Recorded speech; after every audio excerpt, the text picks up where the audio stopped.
how to get deposit check on Cash App. Hey everyone, welcome back to the channel. In this video I'm going to guide you on how you can get the deposit check option on Cash App, so make sure to watch the video till the very end.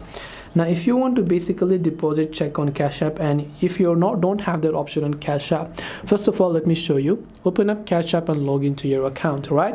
Tap on the home icon located at the bottom right corner of the screen. Then under this more ways to add money, you'll find this option that says checks. So if you have that option, that's perfectly fine. You can follow the instructions to deposit the check. If you don't have that option and you'd like to get it, there could be two reasons. One is either you have not verified a Cash App account using your legal details. So once you verify your Cash App account, the other is you should be able to link your bank account, such as a card or your payment method, and then you should be able to link them, and then you should be able to find this particular option.